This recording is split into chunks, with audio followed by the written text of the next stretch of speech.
walking with it.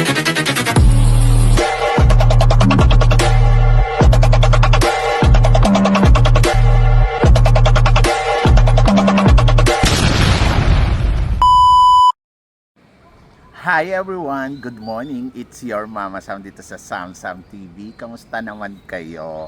Kung ako naman ang tatanungin ninyo, syempre ito. Katatapos lang natin mag-exercise. So syempre daily routine. Balik tayo doon sa routine natin ng walking and walking and walking. Ginagawa ko to kasi syempre para alam mo yon, ingatan natin yung katawan natin dahil meron tayong cholesterol na madami, so kailangan natin ma-burn. So walking, hindi ako tumatakbo, walking lang. Pero parang kaninang umaga pagkagising ko, plano ko ay gusto kong tumakbo. Kaya ayan, so Friday ngayon wala tayong pasok, so nakaupo tayo dito sa ating favorite na pwesto. Pag naglalakad ako, mas gusto ko dito kasi nare-relax ako, kaya lang basurahan pala siya, charot. So yan, so syempre nandito tayo para sa ating story time. So ano ba yung mga nararanasan natin sa buhay? So balikan natin yung mga kwento natin noon na alam mo yon, yung mga panahon na dumadaan tayo sa matinding pagsubok. Hanggang ngayon naman may mga pagsubok pa din, pero nalagpasan na natin tong mga pagsubok na to, at ngayon isa na lang siyang kwento na gusto kong i-share sa inyo na para may matutunan kayo. So story time tayo, balik tayo. Yung mga panahon na nahuhuli ko ng naglolo ko yung ex ko, ayun.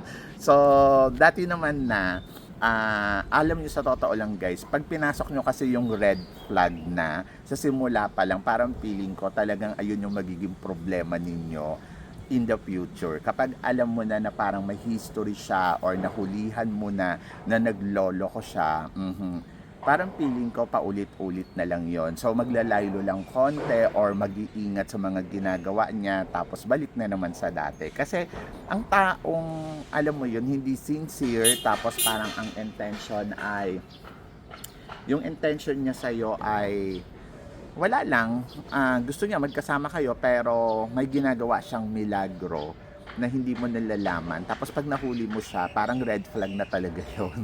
Kasi in the future, ganun uli ang mangyayari. Parang gawain niya na yon. So kung akala mo na parang huminto lang siya, parang feeling ko hindi naman ganon. So nung unang-una, saan ba? Saan ko ba sisimulan? Yun nasa Pilipinas pa kami. Okay, yun nasa Pilipinas kami. Kakakilala ko lang kasi to sa taong to. Pagkatapos, meron kasi silang parang, hindi naman condominium, parang apartment na kung saan doon siya natutulog. Tapos dinala niya ako doon mismo sa apartment nila, na parang, alam mo yon, yung nagkakilala kami. Okay naman, tapos parang tumagal kami, hanggang sa naging kami na, alam mo yon. Tapos, ayun, naging naging karelasyon talaga. Pero hindi ko pa siya dinadala doon sa bahay ko. Doon lang ako sa nila, sa apartment nila pumupunta. Tapos syempre umuwi din ako kasi nagtatrabaho nga ako sa Pilipinas noon. And then, so nung gabi, sabi ko uuwi na ako. Kaya lang ewan ko, parang may nag-message sa akin na wala kaming pasok kinabukasan. So, yung pagkaalis ko parang 30 minutes, kasi sa Makati siya eh. Tapos, 30 minutes na parang naisip ko, ay walang pasok bukas. So, bumalik ako, kasi nandoon pa naman siya. Sabi ko, ay doon na uli ako matutulog. Kasi syempre, ikaw naman, kapag yung taong mahal mo, ayaw mong nalalayo sa kanya, di ba? So, mas gusto mong magkasama na lang kayo. Pagkatapos, ayun.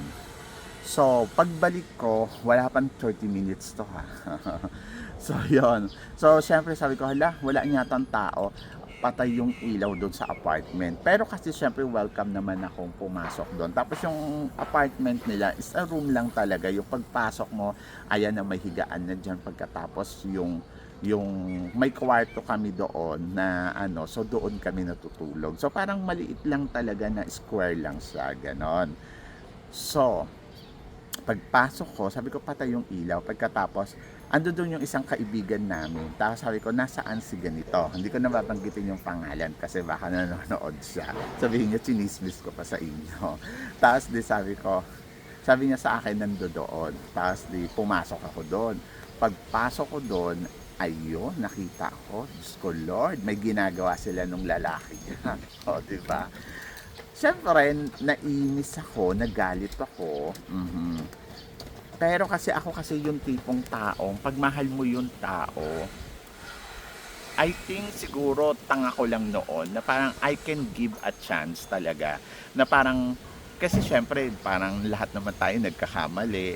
So, nandoon lang ako sa part na parang sige na nga, bigyan mo ng chance. So, talagang nag-away kami noon tapos hanggang sa sinuyo niya ako. Pero kasi hindi ko naisip na red flag na talaga to. Ang inisip ko noon, magbabago. Yon. So, kaya ako siya dinala doon sa bahay namin. Ang condition ko sa kanya, okay, iiwas ka na dyan sa kaibigan mong yan kasi parang ang feeling ko masama siyang impluensya. Pagkatapos, sabi ko, doon ka natitira sa bahay ko para nakikita ko yung ginagawa.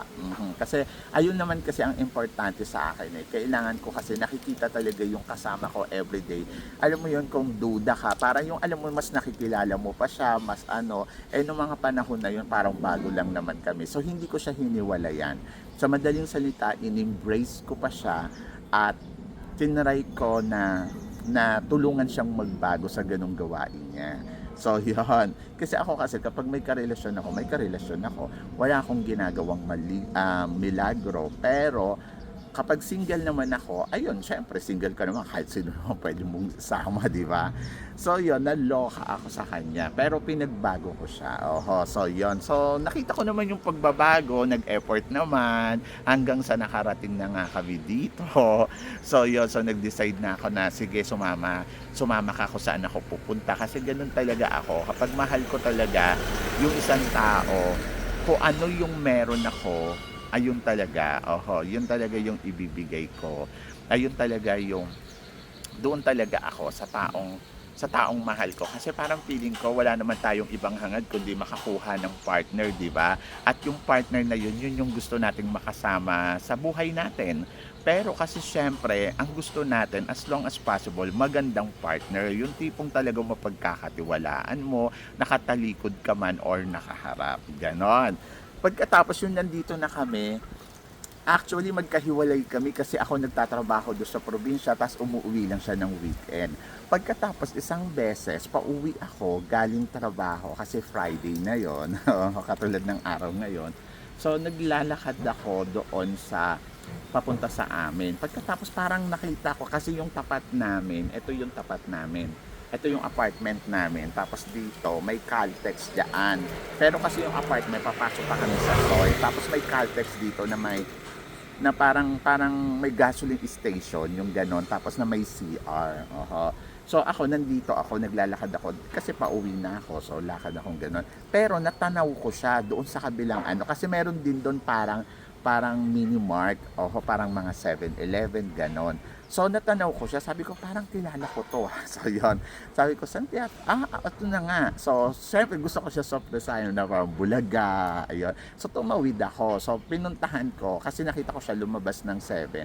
Tapos, maya-maya, dumiretso, lakad. Ngayon, parang huminto siya doon sa 7, pero hindi niya ako nakikita. So, sabi ko, ano kaya gagawin neto? Tapos, alam mo ba, so, dumiretso siya doon sa may parang toilet. So, sa madaling salita, parang may sinusundan siya. So, ngayon, ako naman, ang intention ko, sumunod. Pagkatapos, yung lalaking sinusundan niya, ewan ko kung anong eksena nila. Tapos, basta, parang huminto pa sila. So, huminto din ako doon sa may, hindi niya ako nakikita. Pagkatapos, pumasok siyang pag ganon sa may parang cubicle ng toilet. Yung lalaki. Pagkatapos, so nakita ko, sinundan niya. Yung as in talagang papasok na siya doon sa cubicle. Tapos, saka ko siya kinalapit. Sabi ko, bakit kailangan pumasok dyan? Yung as in talagang papasok na siya. Yung nandoon na yung katawan niya sa kalahati. Pagkatapos, binuksan ko yung toilet, nandoon yung lalaki. Tapos, umalis ako. Ako kasi yung tipong tao, kapag nahuhuli ko na, mas parang hindi ako nagsasalita. mas tahimik, mas walang lumalabas sa bibig ko, kesa doon sa nagdududa pa lang ako. Mas parang malinaw na sa akin na gago ka, niloloko mo ko, obviously ba? Oo. Tapos ano pang sasabihin ko? Eh nahuhuli ko na. O, di ba? So paulit-ulit lang na magsasalita ko ng ganon. So nanahimik ako. Tapos parang tagal-tagal ko siyang hindi kinakausap kasi wala naman akong option noon na humiwalay sa kanya dahil una, mas malaki siyang sumahod sa akin, mas malaki siyang kumita, tapos mas kailangan ko yung tulong niya. So kailangan ko tiisin yun lahat. Tapos ako, nagsisimula pa lang ako doon sa trabaho ko. Hindi ko afford na lumipat ng ibang apartment kasi wala naman akong pera. Kasi kay start ko lang din eh. Pagkatapos, higit sa lahat, kasi di ba yun nandito na kami, bumaliktad na nga yung mundo. Parang siya na yung kumikita ng malaki. Tapos ako, parang wala akong trabaho. Tapos mag-i-start pa lang ako. Nag-i-start pa lang ako. Hindi pa ako sumasahod. Pagkatapos, ang hirap ng sitwasyon na yun. Kasi parang gusto ko nang humiwalay. Kasi itong taong to, obviously, naniloloko ako. Ang nakakalungkot, kasi doon pa lang sa Pilipinas, may history na siya ng ganyan na paulit-ulit. Tapos paulit-ulit ko lang na, alam mo yon, kinausap, tinaray na ma-workout. Kasi hindi naman po pwedeng isang beses pa lang, dalawang beses, give up ka na. Pero ito kasi, parang nagulat ako, ayun yung first time na nahuli ko uli siya. Na parang, thanks God, kasi parang sinasabi sa akin ng Panginoon na maling tao yung kasama ko. Pero nandoon ako sa part na wala talaga akong lakas na loob na humiwalay kasi hindi ko rin alam kung ano ang gagawin ko kasi nandito kami sa ibang bansa. Pero kung nandoon ako sa Pilipinas, ay madali lang yan sa akin, di ba? So, yon. So, medyo kailangan mo din mag-isip. Tapos tiniis ko yung pero hindi na ako nakikipag-do sa kanya kasi parang feeling ko baka mamaya may sakit na siya, yung tipong ganon. So, hindi na talaga. Pagkatapos, pero honest pa din ako sa sarili ko kasi parang ang feeling ko nung time na yon, hindi mo naman kailangan gumante o magloko, di ba? Kasi parang dapat kung ano ka, yun yung gawin mo. Kung anong klaseng tao ka, doon ka lang. Huwag kang yung magre-revenge kasi parang feeling mo na agrabyado ka. Tapos noon, wala talaga akong magawa. Hindi ako pwedeng makipaghiwalay kasi hindi ko alam kung paano. So, ang laki ng upa ng bahay, tapos mag-isa ka lang, tapos yung sweldo mo maliit lang. Eh dito, share kayo. So, nag-share kayo sa mga gastusin. So, parang practical choice. Pero hindi ko siya sinabi sa kanya na parang gawin mo yung lahat ng gusto mo, gagawin ko yung lahat ng gusto ko. No, it's a commitment pa din. Pero nandoon ako sa part na huli na kita. So, ikaw nang bahala kung gusto mo magbago at hindi. So, nagbago ba? Siyempre hindi. Dumating na nga kami sa punto na kailangan ko na talagang tiisin na umalis talaga sa bahay na tinitirhan namin kasi hindi na nga nag-work or wala na. Hindi talaga, ang taong ganon ay paulit-ulit na ganon. At hanggang ngayon, ganon pa din siya. So, yon. So, parang feeling ko, nagbabago lang sila dahil nahuli sila, pero it's the same. Same pa din. Kasi ayun sila, ayun yung pagkatao nila. Kaya, ang payo ko sa inyo, kung sa simula pa lang ay red flag na yan, maswerte ka kung willing siyang magbago para sa'yo. But red flag is a red flag. Wag kang umasa ng todo-todo na ay magbabago yan. Magbabago lang siya for a while. But it's the same situation na kung saan kayo nagmula, doon kayo magtatapos. Ganon.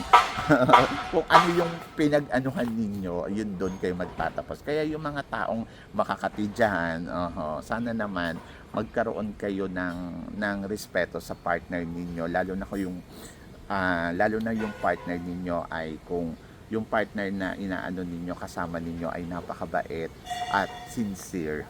Kasi hindi lahat ng tao ay gano'n, di ba? So, yun. So, ayun lang, na-share ko lang sa inyo at sa mga nakaka-experience ng ganyan. So, maging mautak kayo at maging mahirap eh. Mas maganda talaga kumuha ka lang ng tao na, alam mo yun, yung talagang yung sincere, yung maayos. Like example, kay No, di ba? So parang sino, makaharap ko or wala, the same kasi may respeto siya sa akin at iba yung love namin ni No at doon naman ako panalo at thanks God, di ba, binigyan ako ng isang tao talaga na gusto ko na alam mo yon kusang dumating sa buhay ko.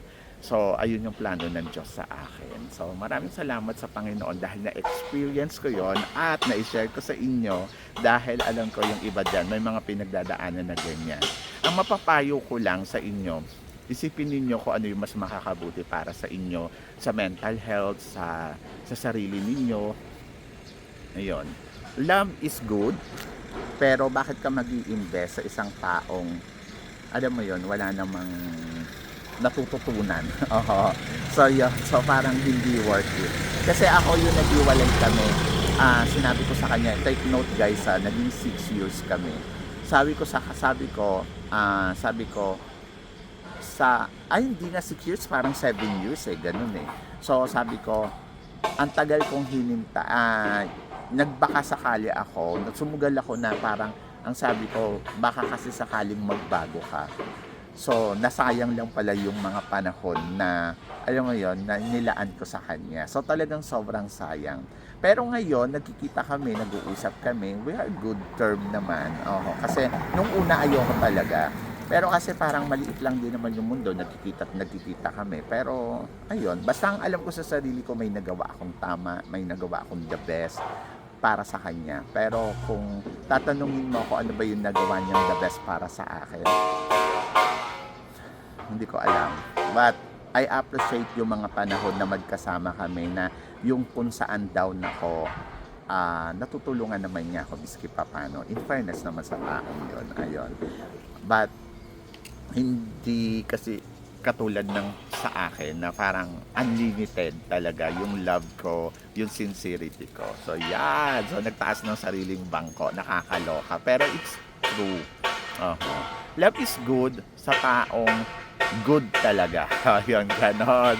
Pero kapag hindi good, Diyos ko, wag kang maging martyr. Wag mong sayangin yung mga panahon para sa Kanya. So, mag-invest ka para sa sarili mo, hindi para sa ibang tao. Yun lang. So, yun. So, sa mga hindi pa nakaka-follow, nakaka-subscribe, baka naman. So, yun. So, please don't forget to follow and subscribe my channel. At maraming salamat po sa mga nag-aabang, sa mga sumusuporta.